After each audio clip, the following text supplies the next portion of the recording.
Morning, Mr. Chair. We did reach out to Mr. Silva's office to make sure that he was going to be able to log in, so we're waiting to hear back from him.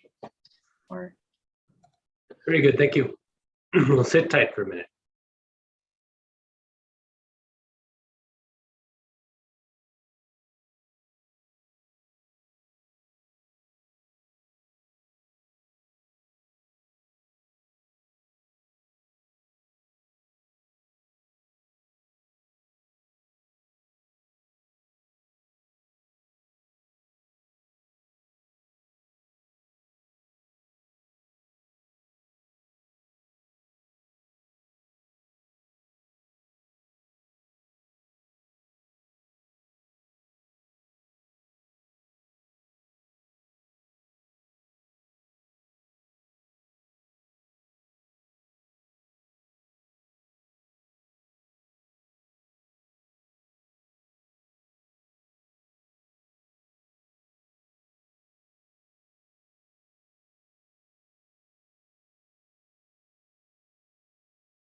This is Sean. Good morning, Member Silva. All right, I think we've got everyone now. Excuse me. Good morning, everyone, and welcome to the January 20th Victim Compensation Board meeting. Council, would you please call the roll? So this is member of the Victim Compensation Board meeting. He's on. Oh, it's on. Okay, it looks like you just joined. Member Becton. Present. Member Silva.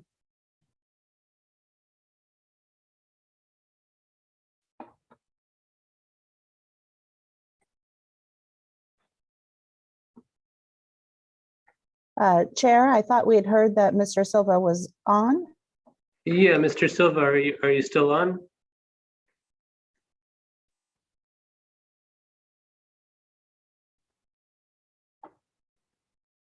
I'll finish calling the roll at least. Chair Ravel. Present.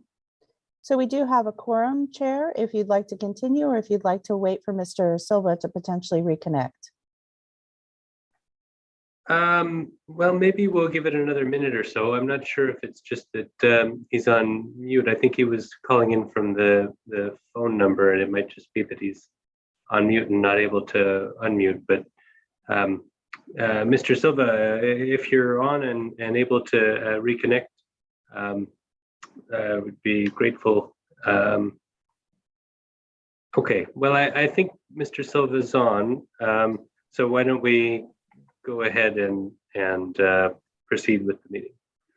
One more thing, Chair, if we could ask the meeting coordinator if he or she is able to unmute Mr. Silva, is that possible?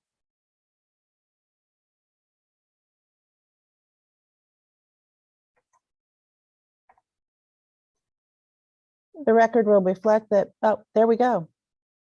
Member Silva. I'm here now. Great, thank you. Sure.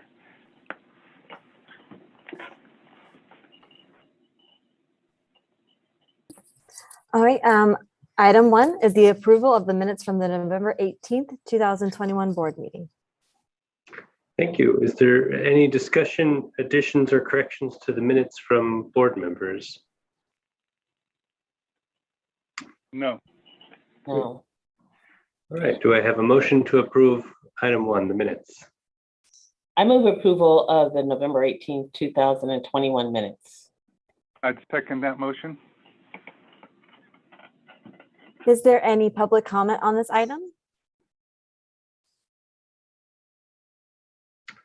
Okay, seeing none. Council, would you please call the roll? The motion before the board is approval of the November 18th, 2021 minutes. Member Becton. Aye. Member Silva. Aye. Chair Ravel. Aye. Motion passes. The next item is public comment. This is the opportunity for the public to comment on items that are not on the agenda, as any items discussed during public comment have not been agendized. The board is not permitted to take any action on these matters at this meeting. For those on the phone, if you previously indicated your desire to offer comments during this agenda item, we'll be calling you by name or by phone number. For those participating via Zoom, please raise your hand if you wish to offer comment and we will acknowledge you and let you know when it is your turn to speak.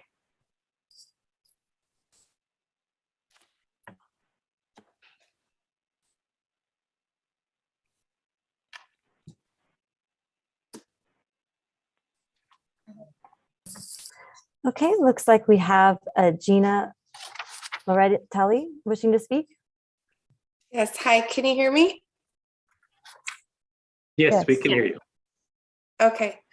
I prepared a little statement. I don't want to take up too much time.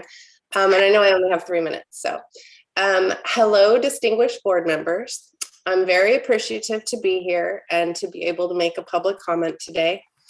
As a survivor myself, now turned advocate, I'd like to comment regarding the work that I have been doing over the past 2.5 years from the perspective of a victim survivor. As survivors, we are grateful for organizations such as the VBC and all of the other supports that are there for us in our time of need. However, there is much more work that needs to be done. What many people don't understand is that leaving a violent relationship does not mean the violence ends, especially when there are children involved and those children are ordered into unsupervised time with the abusive, coercive, controlling parent. The violence doesn't end when the victim is ordered into a co-parenting relationship with the abusive, coercive, controlling parent. Abusers are masterful manipulators, real spin doctors, if you will, often are able to strike fear in the minds of their victims and children with a simple covert text message. I would like this board to understand that the violence doesn't end. It hasn't for me, it hasn't for my children, and I am no different than millions of other victims and children across the state. I hope as time goes on and new laws get passed that the board will consider that abusers are getting smarter and more calculating and manipulative these days, often using covert tactics that don't leave bruises or destroyed property. Intimidation, threats, and domination strike terror in homes across the state, and through something that is supposed to protect us, like third-party communication applications. Police often are not trained to recognize the nuances. Therefore, victims don't have access to the support and protection they and their children need. As more is learned about coercive, controlling abusers, we are learning that this type of intimate partner violence is the precursor to physical violence, gun violence, and in many cases, murder. It is my hope that the Victims' Compensation Board will continue their good work by expanding their criteria and definition of family violence, educating the victims' witnesses who help victims fill out applications so that more victims can get it right the first time and get the help they need as quickly as possible. This process is not easy. Thank you so much for listening. Again, I appreciate having the chance to speak today.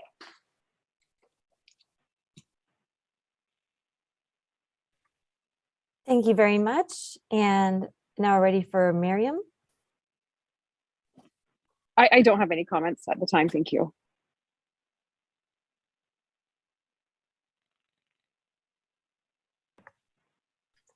Okay, if there's anyone else that would like to offer public comment.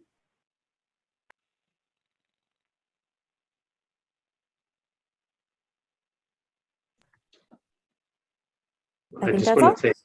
I just want to say thank you to Ms. Loretelli for taking time to appear before us and to share your story and your insights. And I want to express personally our sympathies for the horrific situation that you've described. It's something that nobody should have to go through. Thank you. Okay, item 3 is the Executive Officer Statement, which will be presented by Executive Officer Linda Gledhill. Good morning, board members. January has been a busy month for us, and I'm happy to have a chance to update you about everything we have been working on. First of all, at the beginning of the month, we enacted our long-term hybrid telework plan. And for most employees, that means that they are now coming into the office 1 day a week with their team for team building and training. Given that so many of our employees started their job either during the pandemic or had not been in the office for 22 months, it's been great to see everyone in person. Our executive team held an open house every day where we greeted returning staff and had a chance to meet people in a more face-to-face environment. Heard from many that while they were nervous to come in, it was enjoyable to see everyone and have those conversations. We believe that this hybrid approach, which will be our long-term permanent plan moving forward, strikes the right balance, capitalizing on the advantages of telework, but maintaining regular in-person contact and offers a chance to foster strong organizational culture. Of course, we continue to take all public safety health precautions while we're in the building. The other big news from this month is that Governor Newsom unveiled his proposed budget for 2022-23, which includes additional funding and important updates for Cal VCB. The budget proposal increases Cal VCB's federal authority and benefit limit adjustment to accommodate the increase in our federal Victims of Crime Act reimbursement rate, which, as you recall, went up from 60% to 75%. This additional money will be used in part to help support an increase in benefit limits. There are 3 categories where there are distinct dollar benefit limits within the Cal VCB structure. These are crime scene cleanup, which is proposed to increase from $1,000 to $1,700. Funeral and burial costs, which are currently set at $7,500 and are proposed to increase to $12,800. And relocation claims, which currently are at $2,000. And the proposed increase is $3,400. It's an overdue adjustment. These limits were set have not been changed since the year 2000. And so we're grateful for those proposed increases. The budget also proposes to change the way we compensate those who have been found by the board to have been erroneously convicted. As you know, currently, once the board, approves a payment to someone who has been erroneously convicted, these payment requests are sent to the legislature and then must go through the entire legislative process. This often means a delay of many months after you approve the payment. And as you have seen, sometimes the claimants are elderly or infirmed. The budget proposal would allow Cal VCB to pay the claims directly once they're approved by the board. This would allow the claimants to receive their compensation much more quickly. In addition, to bolster Cal VCB's information technology infrastructure and meet state information security requirements, the budget includes $2.4 million in the budget year and some ongoing money for IT infrastructure upgrades. And finally, to assist us with what we expect to be an increase in erroneous conviction claims under SB 446, which took effect January 1st, the budget includes additional funding for attorneys. As you all know, the governor's budget proposal is just the starting point of this process, and we're grateful for the support of the administration on these proposals and look forward to the legislature's deliberation. I want to give you a brief update on an item that I told you about in November of 2020. That was an audit from the Federal U.S. Department of Justice Office of Inspector General. The audit covered our federal grants from fiscal years 2016 to 2018. The audit made 11 specific recommendations. And while it took some time, I wanted to let the board know that the audit was officially closed on December 2nd, 2021, and no additional action is needed by Cal VCB. I'm also excited to share with you that next week, Cal VCB will launching the first ever California Statewide Victim Services Coordination Council. Since I've started at Cal VCB, one of the things I've been interested in is improving coordination among state agencies to help victims. So the council put together in collaboration with Cal OES and CDCR will increase collaboration and information sharing with state agencies and improve coordination of services to crime victims and their families. More than a dozen different state entities play some role in assisting crime victims, and by working together, I hope we can amplify our efforts and better serve victims. Finally, on January 1st, we began taking applications for the forced or involuntary sterilization program. As you know, the legislature created the program as part of the 2021-22 budget. Program provides compensation to survivors of state-sponsored sterilization conducted pursuant to eugenics laws that existed in the state of California between 1909 and 1979, and to survivors of involuntary sterilizations of people in California prisons after 1979. We created a website with a lot of information about the program and how to apply. The governor issued a press release to announce the start of the program. And we've received dozens of inquiries already and several applications. And we will continue to get the word out about reaching all eligible survivors. And that program runs through December 31st, 2023. So those are all my updates, and I'm happy to answer any questions you may have. Thanks very much, Ms. Gledhill. I'm looking forward to hearing how the continued hybrid return to office goes. I think that's a situation that all state departments and really all offices are facing now. So I'll be interested to see how it works for you. Really great news about the proposals in the budget. I think there's a lot of exciting stuff in there for VCB and for victims, but sounds like you have your hands full.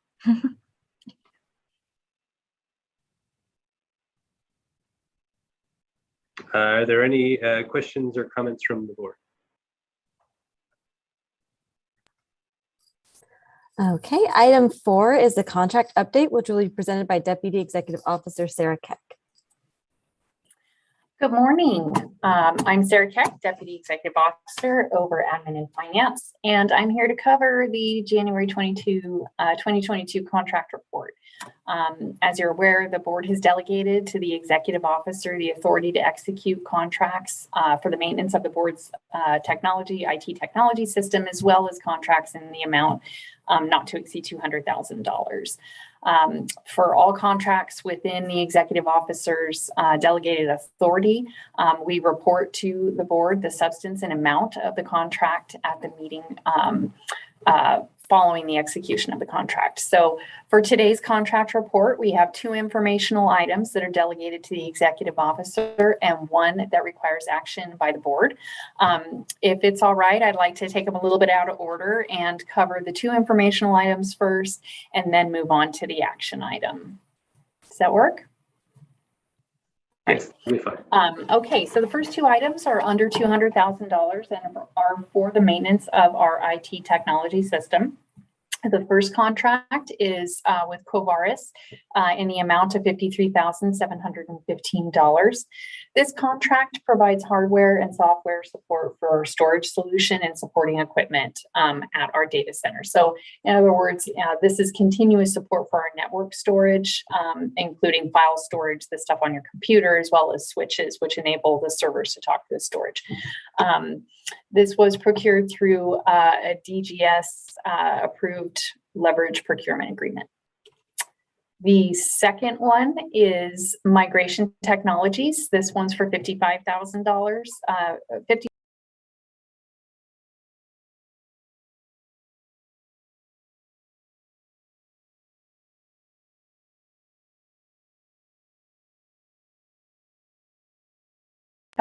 Ticketing systems. So they're going to provide training for Sharewell, and it will be provided to the service desk staff. This is for licensing and implementation services to provide unified service management system for Cal VCB. This was procured through the small business option. And then finally, we have Crayon Software. This one is an action item for approval. This is for $396,862. And the contractor shall provide software licenses for Microsoft server, database, and development tools. These are critical for the support of Cal VCB's technical infrastructure and applications. So this is basically our contract, Microsoft user licenses. And that's all we have for our contracts. Thank you, Ms. Keck. Is there any discussion or comments from board members? No. Okay. Is there any public comment on this item?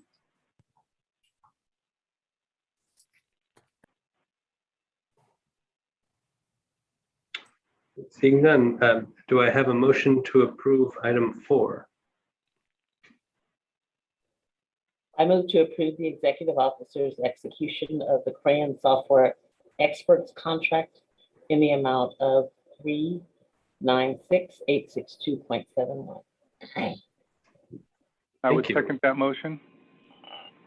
Thank you. Council, will you please call the roll? The motion before the board is the executive officer's execution of the Crayon Software Experts contract. Member Becton, Aye. Member Silva, Aye. Chair Ravel, Aye. motion passes. Item 5 is the proposal to approve redistribution of funds for Trauma Recovery Center grant awards, which will be presented by Deputy Executive Officer Andrew Lamar. Good morning.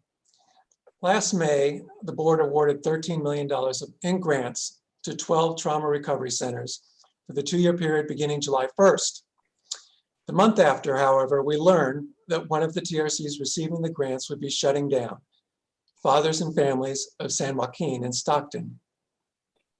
The TRC closed its doors on September 3rd, and as a result, only $61,449 of its $967,103 in grant awards were spent. Today, we're asking that you approve the redistribution of the unspent grant money to the other 11 TRCs that were awarded grants for this 2-year cycle. The table in your agenda item shows the additional money that would go to each TRC. Please let me know if you have any questions. Thank you, Mr. Lamar. I just want to recognize that this has been it's a very important issue. These trauma recovery centers do incredibly important work, but it's been very challenging for the staff as well. And I appreciate the work that you've done on this. And I think your proposal is a fair one, the fairest way to redistribute these funds. Is there any discussion regarding the proposal to approve redistribution of funds for Trauma Recovery Center grant awards from board members? Yes, I had a question. I know I wasn't here for the prior discussions, but my understanding was there was a concern that there weren't any Central Valley locations, and this is obviously the only Central Valley location that was awarded a grant. And I'm wondering if the staff had looked at the possibility if there was any other applicants who had qualified but were not selected that are located in the Central Valley that would be an appropriate replacement. Thanks for the question. All of the qualified applicants were funded in the last, in May. So there were no qualified applicants, any other qualified applicants for the Central Valley. I will remind you, however, it's an annual process that we do, the awarding of these TRC grants. And so we're coming up on another cycle. Right now, we're receiving applications for the next grant awards that will be provided in the spring. Okay, thank you.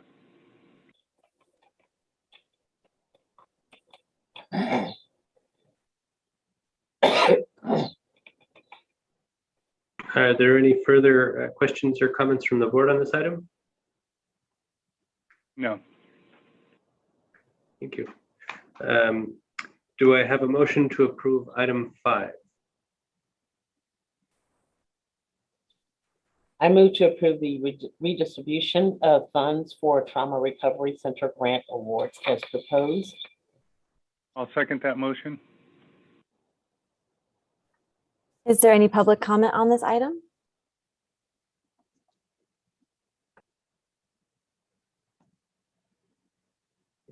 Seeing none, Council, will you please call the roll? Oh, Council, on your. Yep, the unmuting helps. The motion before the board is the approval of the Augmented Trauma Recovery Center awards as proposed in the agenda item. Member Becton. Aye. Member Silva. Aye. Chair Ravel. Aye. Motion passes. Thank you, Council. At this point, the board will convene into closed session under Government Code Section 11126 sub A to discuss a personnel matter, and under Government Code Section 11126 sub C3 to discuss numbers 1 through 101 of the Victim Compensation Program.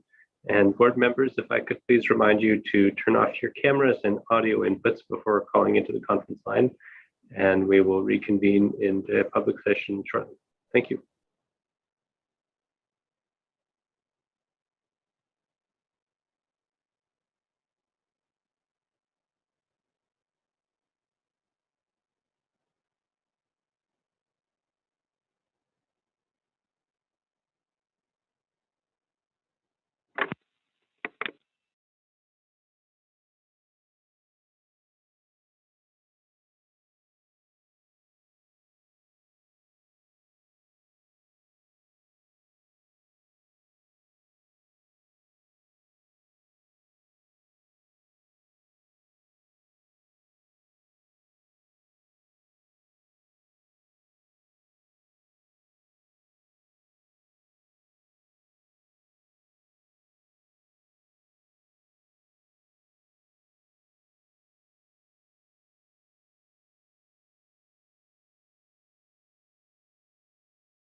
All right, I think we've got all of our members back. Is that you, Member Silva?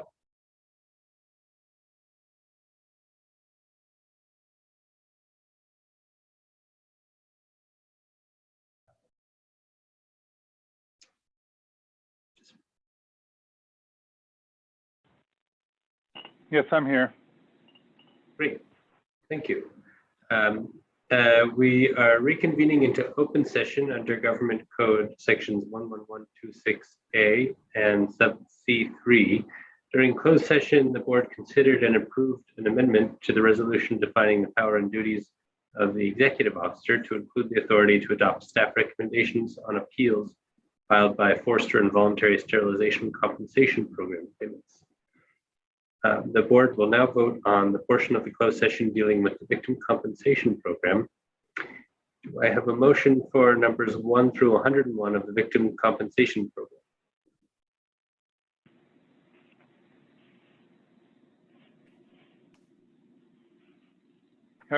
This is Chancel. I move to approve numbers 1 through 101 of the victim compensation program. And I second. thank you. Council, will you please call the roll? Member Becton, Aye. Member Silva, Aye. Chair Rabble, Aye. motion passes. Thank you, Council. Is there any other business that needs to come before the board today?